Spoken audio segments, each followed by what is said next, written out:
बिस्मिल्लाहिर्रहमानिर्रहीम। अस्सलाम वालेकुम dear students, welcome to pace maker biology. हम चैप्टर नंबर 2 में पढ़ रहे हैं मैक्रोमोलेक्यूल्स को। आज हम पढ़ेंगे लिपिड्स के बारे में।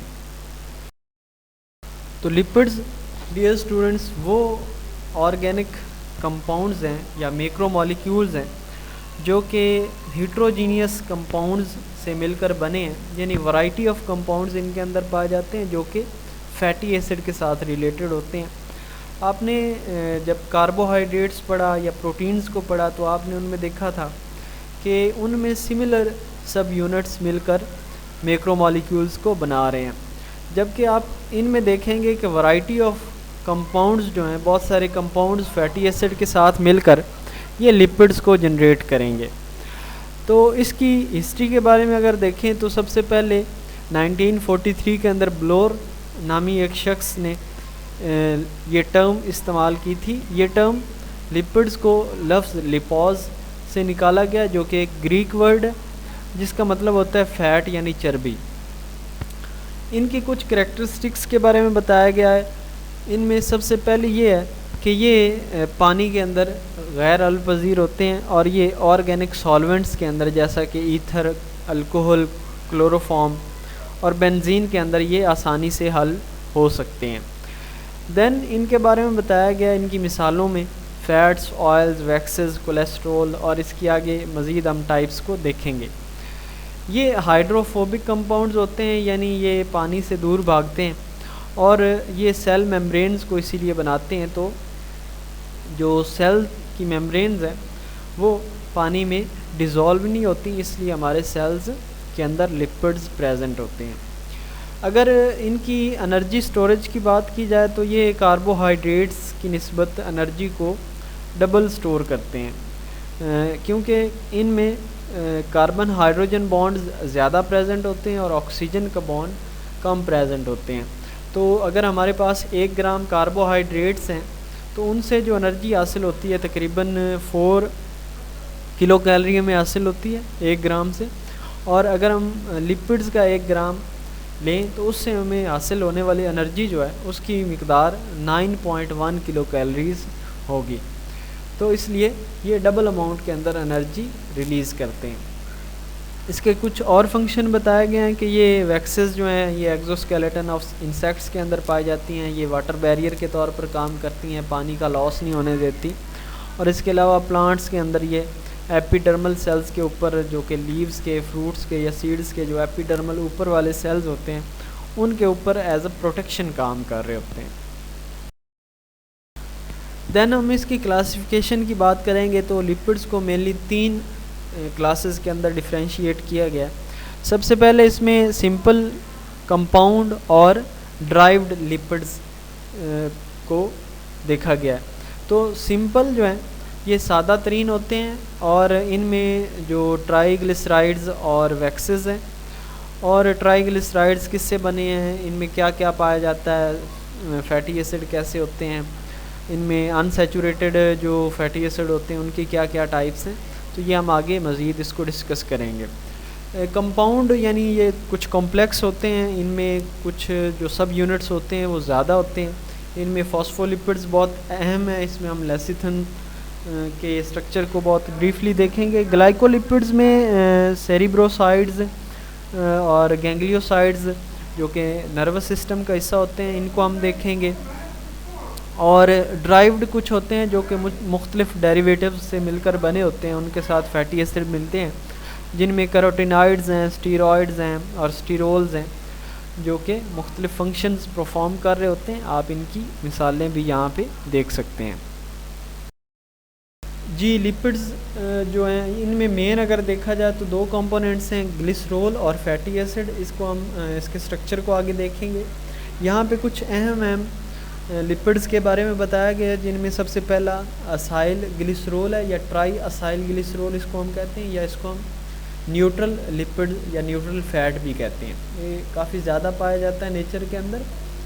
ये असल में एक ईस्टर होता है। केमिकली अगर हम असाइल ग्लिसरॉल को या ट्राई असाइल ग्लिसरॉल को डिफ़ाइन करें तो इसको हम कहते हैं ester of fatty acid and alcohol. ये फैटी एसिड और अल्कोहल का एक ईस्टर होता है।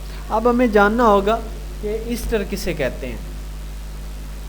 तो ईस्टर एक ऐसा मॉलिक्यूल है जो कि एक एसिड और एक अल्कोहल के दरमियान रिएक्ट करने के नतीजे में बनता है। तो आप यहाँ पे एक मिसाल के ज़रिए से इसको देख सकते हैं, जैसा कि यहाँ पे इथाइल अल्कोहल और एसिटिक एसिड यहाँ पे आपको दिखाया गया है। तो आप देखें कि यहाँ पे इथाइल अल्कोहल का OH और एसिटिक एसिड का H ग्रुप जो है ये आपस में रिएक्ट करते हैं और ये यहाँ से क्या करवाते हैं, डिहाइड्रेशन का रिएक्शन करवा के वाटर मॉलिक्यूल को रिलीज़ करवाते हैं और नतीजतन जो इसमें हमारे पास ईस्टर बनता है वो यहाँ पे इथाइल एसीटेट है। जी ट्राईएसाइल ग्लिसरॉल का यहाँ पे आपको फार्मूला दिखाया गया है कि ये किस तरह से बन रहा है। तो केमिकली ये एक ग्लिसरॉल जब 3 फैटी एसिड्स के साथ मिलता है डिहाइड्रेशन रिएक्शन के ज़रिए से, यानी वाटर मॉलिक्यूल को रिलीज़ करवा कर, तो रिज़ल्टेंट प्रोडक्ट जो आपके पास आता है वो ट्राईग्लिसराइड या न्यूट्रल फैट होगा। अब इसमें आप ग्लिसरॉल का फार्मूला अगर देखें तो इसमें 3 कार्बन आपस में जुड़े होते हैं और हर कार्बन के पास एक हाइड्रोक्सिल ग्रुप और 2 हाइड्रोजन ग्रुप मौजूद होते हैं। और अगर आप फैटी एसिड के जनरल फार्मूला देखें तो इसका जनरल फार्मूला है COOH और R। तो इसमें देखें कार्बन के साथ ऑक्सीजन का डबल बॉन्ड है और साथ में हाइड्रोक्सिल ग्रुप है, यानी कार्बोक्सिलिक ग्रुप इसमें मौजूद होता है। और इसकी दूसरी साइड पे R साइड चेन होती है जो आपको CH2 की सूरत के अंदर एक लॉन्ग चेन नज़र आ रही है। तो ये R साइड चेन है। तो इसमें 3 फैटी एसिड जो हैं ये एक ग्लिसरॉल मॉलिक्यूल के साथ मिल रहे हैं, तो यहाँ पे डिहाइड्रेशन रिएक्शन होता है। अब डिहाइड्रेशन रिएक्शन जब हो रहा होता है तो उसमें हाइड्रोक्सिल ग्रुप यानी कि OH ग्रुप जो है ये फैटी एसिड से रिलीज़ हो रहा होता है और जो H ग्रुप है ये ग्लिसरॉल से रिलीज़ हो रहा होता है। तो इनके दरमियान में जो बॉन्ड बन जाता है, इसकी वजह से जो रिज़ल्टेंट आपके पास मॉलिक्यूल बनता है ये आपके पास ट्राईएसाइल ग्लिसरॉल या ट्राईग्लिसराइड बन जाता है। जी फैटी एसिड्स के बारे में अगर हम इसकी केमिकली डेफिनेशन देखें तो ये ऐसे ऑर्गेनिक मॉलिक्यूल्स हैं जिनके पास कार्बन की स्ट्रेट चेन्स मौजूद होती हैं और ये कार्बन्स इवन नंबर्स के अंदर प्रेजेंट होते हैं, यानी जुफ्त आदाद के अंदर इनकी तादाद होती है, यानी 2 हो सकते हैं, 4 हो सकते हैं, 6 हो सकते हैं, 8 हो सकते हैं। ये फैटी एसिड के अंदर कार्बन एक स्ट्रेट चेन के अंदर लगे होते हैं और इन जब ये चेन ख़त्म होती है तो इनके एंड पे एक एसिडिक ग्रुप होता है जिसको हम कार्बोक्सिलिक ग्रुप कह रहे हैं, कार्बोक्सिलिक एसिड कह रहे हैं। COOH इनके एंड पे प्रेजेंट होता है। अब फैटी एसिड जो हैं इनको 2 कैटेगरीज़ के अंदर डिफ्रेंशिएट किया गया। ऐसे फैटी एसिड जिनके अंदर कोई डबल बॉन्ड मौजूद नहीं है कार्बन कार्बन के दरमियान में, तो ऐसे फैटी एसिड्स को हम सैचुरेटेड फैटी एसिड कहते हैं। और ऐसे फैटी एसिड्स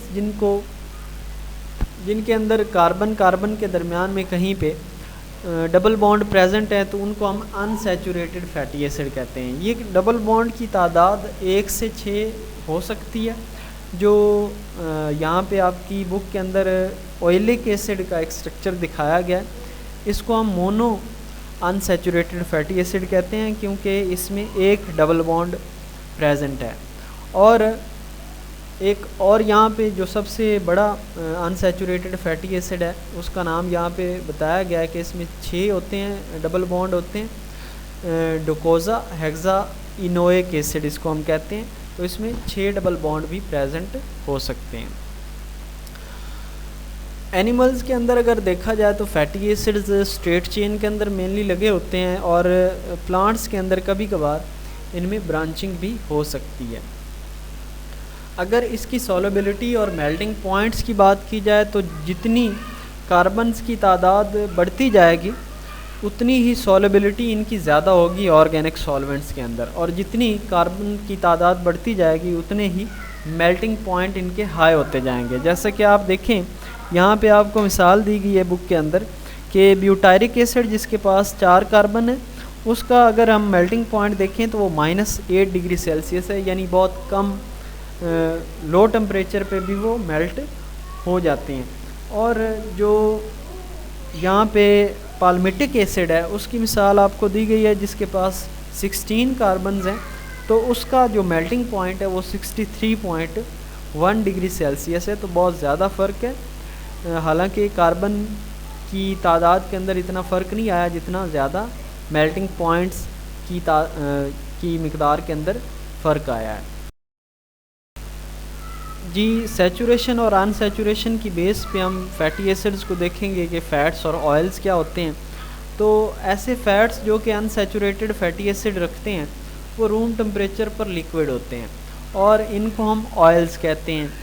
जैसा कि प्लांट्स के फ़ैट्स जो हैं वो ऑयल्स की सूरत के अंदर प्रेजेंट होते हैं। जैसे कि आप सीड्स के अंदर से जब फ़ैट्स को लेते हैं तो वो ऑयल की सूरत में आपको मिलते हैं।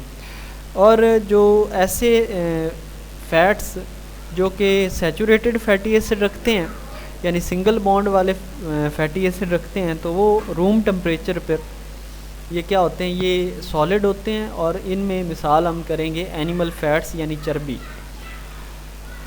ये इनकी अगर डेंसिटी को देखा जाए तो वाटर से कम इनकी डेंसिटी होती है। ये हल्के होते हैं पानी से, इसलिए ये पानी के ऊपर डिस्पर्स करते हैं, पानी के ऊपर तैरते हैं।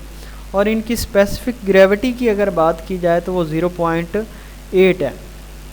स्पेसिफिक ग्रेविटी से क्या मुराद है कि अगर हम फ़ैट की डेंसिटी को डिवाइड कर दें वाटर की डेंसिटी पे, तो जो वैल्यू हमारे पास आएगी वो उसकी स्पेसिफिक ग्रेविटी होगी। क्योंकि ये एक रेशो है, हम दो चीज़ों को डिवाइड कर रहे हैं तो इसका कोई यूनिट नहीं होगा। और इसको हम एमॉर्फस मॉलिक्यूल कहते हैं। इनमें जो मॉलिक्यूल्स हैं, जो एटम्स हैं या इनके जो सब यूनिट्स हैं, वो कुछ ख़ास तरतीब के साथ नहीं लगे होते, इनकी कोई शेप नहीं होती, लेकिन इनको कुछ ख़ास कंडीशंस के अंदर क्रिस्टलाइज्ड यानी कुछ क्रिस्टलाइजेशन इनकी की जाए। लिपिड्स के अंदर अगली क्लास इसमें वैक्सेस की है। तो वैक्सेस ऐसे लिपिड्स हैं जो कि प्रोटेक्टिव लिपिड्स के तौर पर जाने जाते हैं। ये प्रोटेक्शन का काम करते हैं, जैसे कि पहले पॉइंट में आप देख रहे हैं कि ये प्रोटेक्टिव कोटिंग बनाते हैं फ्रूट्स के ऊपर और लीव्स के ऊपर। इसके अलावा ये एक्सोस्केलेटन ऑफ इंसेक्ट्स के अंदर प्रेजेंट होते हैं। उनके एक्सोस्केलेटन के अंदर ये वाटर लॉस से बचाते हैं और ये कुछ इंजरी से बचाते हैं, यानी ये वाटर बैरियर का काम भी करते हैं और प्रोटेक्शन का काम भी ये करते हैं। इनको अगर केमिकली हम डिफ़ाइन करें तो ये लॉन्ग चेन्स ऑफ अल्केन होते हैं। अल्केन्स यानी कार्बन कंटेनिंग जो हाइड्रोकार्बन्स होते हैं उनको हम अल्केन्स कहते हैं। अल्केन्स के अलावा इनमें कीटोन्स के ग्रुप्स होते हैं, अल्कोहल्स होते हैं और फैटी एसिड्स के बहुत लंबे लंबे ईस्टर्स इनमें मौजूद होते हैं। तो इनका काम हमने अभी पढ़ा है कि ये वाटर बैरियर के तौर पर काम करते हैं। अगर आप 1-2 ड्रॉप पानी के किसी परिंदे के पर के ऊपर गिराएं तो वो वहाँ से स्लिप हो जाते हैं, क्योंकि ये वैक्सेस परिंदों के परों के अंदर और ये शीप्स की स्किन के ऊपर और बहुत सारे इंसेक्ट्स के ऊपर ये प्रेजेंट होती हैं। इसके अलावा हम बात करेंगे फॉस्फोलिपिड्स के बारे में। बहुत इम्पॉर्टेंट इसमें ये समझा जाता है फॉस्फोलिपिड्स को। तो इसको हम अगर डिफ़ाइन करें तो इनको हम कहते हैं डेरिवेटिव्स ऑफ फॉस्फेटिडिक एसिड। ये फॉस्फेटिडिक एसिड के डेरिवेटिव्स होते हैं, उनसे ये निकले होते हैं। और फॉस्फेटिडिक एसिड किस चीज़ से बना है ये भी हमें पता होना चाहिए। तो ये 3 चीज़ों से मिलकर बना है। सबसे पहले उन्होंने लिखा है कि ये ग्लिसरॉल से, फैटी एसिड और इनके साथ फॉस्फोरिक एसिड जो जब मिल जाए तो तब हम कहते हैं कि this is a phosphatidic acid.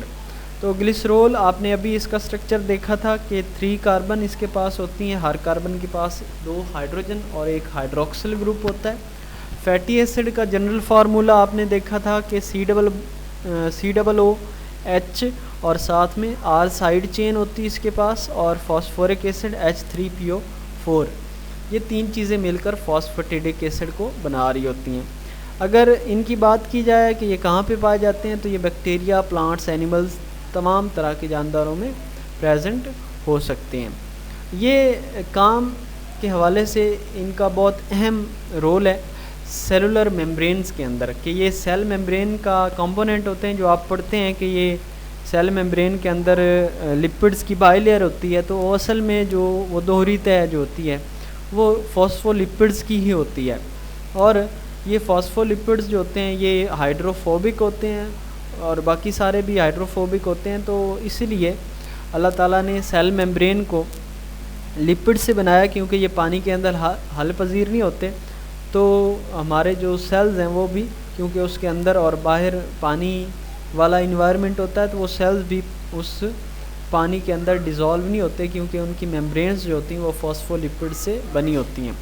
इनकी मिसाल के अंदर हम एक फॉस्फोलिपिड पढ़ेंगे, फॉस्फेटिडाइल कोलिन इसको हम कहते हैं।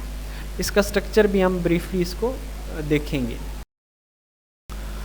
जी, फॉस्फेटिडिक एसिड की बात की हमने कि ये 3 चीज़ों से मिलकर बनता है, ग्लिसरॉल, फैटी एसिड और फॉस्फोरिक एसिड। जब मिलते हैं तो बनने वाला जो कंपाउंड होता है उसको आप क्या कहते हैं, फॉस्फेटिडिक एसिड कहते हैं। और जब फॉस्फेटिडिक एसिड के साथ कोई नाइट्रोजिनस बेस मिल जाती है तो उस चीज़ को हम कहते हैं कि दिस इज़ अ फॉस्फोलिपिड। तो लास्ट जो हमने मिसाल पढ़ी है फॉस्फेटिडाइल कोलिन की, उसमें कोलिन जो है वो एक नाइट्रोजिनस बेस है जो कि फॉस्फेटिडिक एसिड के साथ ज्वाइंट हुई थी। जी, यहाँ पे एक फॉस्फेटिडिक एसिड के बनने के अमल को दिखाया जा रहा है कि आप यहाँ पे मिडल में देखेंगे ग्रीन कलर के अंदर ग्लिसरॉल का एक मॉलिक्यूल यहाँ पे दिखाया गया है, और उसी ग्लिसरॉल को अपर राइट साइड के साथ इसमें एक तरफ से फैटी एसिड को कंबाइन किया जा रहा है और एक तरफ से फॉस्फोरिक एसिड को। तो ग्लिसरॉल का जो मॉलिक्यूल है उसको ग्रीन से आपने देखना है कि अपर राइट साइड में कार्बन नंबर 1 और 2 के साथ 2 फैटी एसिड अलग अलग से यहाँ पे ज्वाइन कर रहे हैं। तो कार्बन नंबर 3 के पास जब H3PO4 आता है तो यहाँ पे क्या होता है, यहाँ पे डिहाइड्रेशन का अमल होता है और इनके दरमियान में ऑक्सीजन का बॉन्ड बन जाता है। और यहाँ भी ऐसे ही होता है, जब फैटी एसिड बन रहे होते हैं, इनके साथ मिल रहे होते हैं, तो फैटी एसिड के मिलने के वक्त भी यहाँ से डिहाइड्रेशन का प्रोसेस होता है, यानी यहाँ से भी पानी के मॉलिक्यूल्स रिलीज़ होते हैं और ये बॉन्डिंग हो जाती है। तो इन 3 चीज़ों के मिलने से क्या बना है, फॉस्फेटिडिक एसिड बना है। और जब इनके पास कोई नाइट्रोजिनस बेस मिल जाएगी तो ये हमारे पास फॉस्फोलिपिड मुकम्मल हो जाएगा। तो आपको यहाँ पे फॉस्फेटिडाइल कोलिन का स्ट्रक्चर नज़र आ रहा है नीचे राइट साइड पे। तो इसको हम आगे देखते हैं, ब्रीफली इसको देखते हैं कि ये कैसे यहाँ पे बॉन्डिंग होती है। आपको जो फॉस्फोलिपिड्स हैं इनका डायग्राम भी यहाँ पे नज़र आ रही है लेफ़्ट साइड पे। इसको मज़ीद हम देखते हैं कि इसमें ये कैसे कौन कौन सी चीज़ जो है इसके हेड के अंदर प्रेजेंट होती है और कौन कौन सी चीज़ इसके टेल्स के अंदर प्रेजेंट होती है। जी, यहाँ पे आपको एक फॉस्फोलिपिड का स्ट्रक्चर नज़र आ रहा है। ये कंप्लीट फॉस्फोलिपिड तो नहीं है, ये एक फॉस्फेटिडिक एसिड है। इसमें फॉस्फेटिडिक एसिड के अंदर आप देखें कि फॉस्फेट ग्रुप और ग्लिसरॉल ये दोनों हेड के अंदर प्रेजेंट होते हैं, और इनमें जो टेल्स क्या बना रहे हैं, ये फैटी एसिड्स जो हैं ये इसकी टेल्स को बना रहे हैं। और यहाँ पे हर कर्व जो है ये कार्बन को शो कर रही है। आप देखिए कि सैचुरेटेड फैटी एसिड ये लॉन्ग चेन बना रहे हैं जो कि बिल्कुल सीधी है, और जो अनसैचुरेटेड फैटी एसिड है ये यहाँ से आके थोड़ा सा कर्व हो जाते हैं जहाँ पे डबल बॉन्ड है। तो इस जगह को हम कहते हैं किंक, KINK। ये यहाँ पे किंक आ जाता है, तो इसका जो एक बाजू है ये यहाँ से थोड़ा सा टेढ़ा हो जाता है। ये एक फॉस्फेटिडिक एसिड का स्ट्रक्चर आपको दिखाया गया है। फॉस्फेटिडिक एसिड में 2 चीज़ें आपने देखी हैं कि हेड के अंदर 2 चीज़ें हैं, फॉस्फेट और ग्लिसरॉल। लेकिन अगर आप मुकम्मल एक फॉस्फोलिपिड के अंदर देखेंगे तो उसमें जो नाइट्रोजिनस बेस होती है वो भी कहाँ पे प्रेजेंट होती है, वो भी इसके हेड रीजन के अंदर प्रेजेंट होती है। तो इसका हेड जो होता है वो हाइड्रोफिलिक हेड होता है, यानी वो वाटर लविंग होता है, पानी से प्यार करने वाला होता है और पानी की तरफ रहना पसंद करता है। तो इसका जो टेल है वो हाइड्रोफोबिक होता है, यानी कि ये पानी से फोबिया होता है, इसको पानी से डरता है ये, और ये पानी से दूर भागता है। तो जब आप लिपिड्स की बायलेयर देखते हैं सेल मेम्ब्रेन के ऊपर, सेल मेम्ब्रेन के अंदर, तो उसमें जो हेड रीजन होता है वो ऊपर वाली साइड पे प्रेजेंट होता है या बिल्कुल नीचे वाली साइड पे प्रेजेंट होता है, और जो इसकी टेल्स होती हैं वो सैंडविच हो जाती हैं दोनों हेड्स के दरमियान। तो इसलिए जो टेल्स हैं वो दूर भागती हैं पानी से, क्योंकि सेल के बाहर भी पानी मौजूद होता है और सेल के अंदर भी पानी मौजूद होता है। जी यहाँ पे एक कंप्लीट स्ट्रक्चर दिखाया गया है फॉस्फोलिपिड्स का। इसमें आप देखें कि सबसे पहले आपने जो ब्लू कलर के अंदर, लाइट ब्लू के अंदर आपको दिखाया गया ये ग्लिसरोल का एक मॉलिक्यूल है जो कि 3 कार्बन रख रहा है। इसमें आप देखें SN1 यानी चेन नंबर 1 और चेन नंबर 2 के पास जो है ये क्या फैटी एसिड्स अटैच हो रहे हैं, और चेन नंबर 3 के पास जो है सबसे पहले यहाँ पे क्या अटैच हो रहा है, फॉस्फेट ग्रुप यानी H3PO4 यहाँ पे अटैच हो रहा है। तो ये दोनों तरह की जो अटैचमेंट है इसमें क्या हुआ है, डिहाइड्रेशन हुई है। यहाँ पे क्या हुआ है, सिंपली इनके H और OH ग्रुप जो हैं वो मिले, उन्होंने वाटर मॉलिक्यूल को रिलीज़ करवाया और ऑक्सीजन दरमियान में उसने बॉन्ड बना लिया है। तो फॉस्फेट के साथ यहाँ पे एक नाइट्रोजिनस बेस लगी है जिसको हम कोलिन कह रहे हैं। तो इसमें आप देखें कि इसके पास CH2 और CH2 है, और आगे यहाँ पे नाइट्रोजन है जिसके तीनों साइडों पे मिथाइल ग्रुप लगे हुए हैं। तो इसको हम नाइट्रोजिनस बेस को क्या कह रहे हैं, इसको हम कोलिन कह रहे हैं, और इस पूरे मॉलिक्यूल को हम क्या कह रहे हैं, फॉस्फोटिडाइल कोलिन कह रहे हैं, या इसका एक और नाम है जिसको हम लेसिथन कहते हैं। इसके बाद हम देखेंगे कि टर्पेनाइड्स क्या होते हैं। तो टर्पेनाइड्स डियर स्टूडेंट्स ये ऐसे ऑर्गेनिक मॉलिक्यूल्स हैं जो कि आइसोप्रीनॉइड्स के रिपीटिंग सब यूनिट्स से मिलकर बनते हैं। तो आइसोप्रीनॉइड्स क्या होते हैं, ये आपको इसका स्ट्रक्चर नज़र आ रहा है, ये भी हाइड्रेटेड कार्बन होते हैं, कार्बन और हाइड्रोजन से ही मिलकर बने होते हैं। इसमें इसके काम को अगर देखा जाए तो ये स्ट्रक्चरल रोल प्ले करते हैं, जिनमें ये रबर बनाते हैं, ये कैरोटीनॉइड्स को बनाते हैं, एज अ पिगमेंट ये यूज़ होता है, और हमारी ये आई के स्ट्रक्चर के अंदर भी पाया जाता है। और ये स्टीरॉइड्स कुछ बनाते हैं, कुछ हार्मोन्स को बनाते हैं, और मेनली काफ़ी सारे हार्मोन्स जो हैं वो स्टीरॉइड्स के ही बने होते हैं। लास्ट पे हमारे पास एक और क्लास है, इसको हम स्फिंगोलिपिड्स कहते हैं। ये बहुत कॉम्प्लेक्स किस्म के लिपिड्स होते हैं। इनमें एक फंक्शनल ग्रुप होता है जिसको हम स्फिंगोसिन कहते हैं, जो कि ग्लिसरोल की जगह पे प्रेजेंट होता है। तो ग्लिसरोल यहाँ से रिमूव हो जाता है और स्फिंगोसिन एक इसमें कंपाउंड यहाँ पे ऐड हो जाता है। तो इसलिए हम इनको क्या कहते हैं, स्फिंगोलिपिड्स कहते हैं। इनकी 2 टाइप्स हैं, एक में हम कह रहे हैं स्फिंगोमाइलिन। ये ऐसे लिपिड्स हैं जो कि नर्व सेल्स की प्रोटेक्शन के लिए इस्तेमाल हो रहे होते हैं। तो इनमें सबसे पहले एक फॉस्फेट ग्रुप के साथ कोलिन ग्रुप लगा होता है, और इसमें ग्लिसरोल हमने कहा है कि ये वो अब्सेंट होता है, तो इसलिए इसमें 2 ही सब यूनिट्स होते हैं।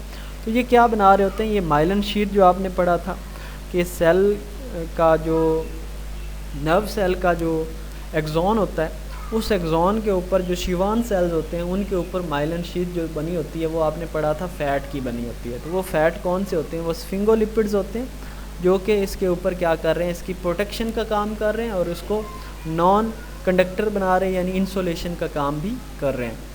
उसके अलावा ग्लाइकोलिपिड्स कुछ ऐसे कॉन्जुगेटेड मॉलिक्यूल्स होते हैं जो कि ग्लूकोज यानी कार्बोहाइड्रेट्स और लिपिड्स के मिलने से बनते हैं। तो इनमें देखें कि जो ग्लाइकोलिपिड्स हैं ये कुछ ब्रेन सेल्स के ऊपर प्रोटेक्शन का काम करते हैं, जिनको हम सेरिब्रोसाइड्स कहते हैं, और स्फिंगोसिन का यहाँ पे आपको स्ट्रक्चर नज़र भी आ रहा है। जी ये था हमारा आज का लेक्चर, उम्मीद है आपको समझ आया होगा। अगर इसमें आपको कोई कन्फ्यूजन है या आपका कोई क्वेश्चन है तो आप कमेंट सेक्शन के अंदर पूछ सकते हैं। Thank you very much for your time. Stay connected with Pacemaker Biology. Allah Hafiz.